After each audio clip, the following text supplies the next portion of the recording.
માનનીય અધ્યક્ષ શ્રી, કુપોષણ એ એવી સ્થિતિ છે કે જે માત્ર ગરીબોમાં જ નથી, પરંતુ એવું પણ કહી શકાય આ સારા વર્ગમાં પણ કુપોષણનું પ્રમાણ સારા ઘરોમાં પણ જોવા મળે છે.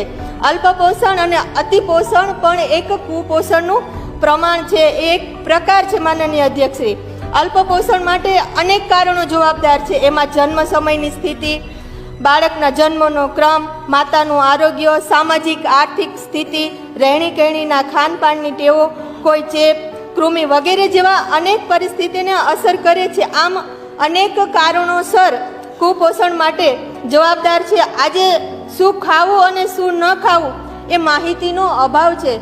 માનનીય અધ્યક્ષશ્રી, આપણા દેશના વડાપ્રધાન નરેન્દ્રભાઈ મોદી સાહેબ પણ જુદા જુદા મંચ ઉપરથી અનેક વખત વાત કરતા હોય છે કે જ્યાં સુધી આપણા વર્તનમાં પરિવર્તન નહીં આવે, જે ખાનપાનની જે ટેવ છે એમાં સુધારા નહીં આવે, ત્યાં સુધી આ કુપોષણ માટે એક સામાજિક બધાએ સાથે મળીને મૂવમેન્ટ કરવી પડશે. આપણે બધા પ્રજાના ટ્રસ્ટી છીએ, પ્રજાના ચૂંટેલા પ્રતિનિધિઓ છીએ, ત્યારે આપણે વિસ્તારમાં જઈએ તો આ સામેની વાત આપણે બધાને કરવી પડશે કે કુપોષણ શા માટે થાય છે.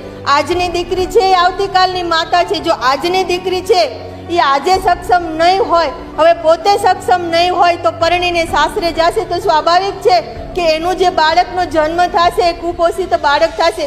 ત્યારે આપણે સામાજિક મૂવમેન્ટ એ પ્રમાણે ઉપાડવી પડશે કે દીકરીના યોગ્ય સમયે જ લગ્ન થવા જોઈએ, એ ભણેલી ગણેલી હોવી જોઈએ અને સાચી ઉંમરે જો લગ્ન થશે.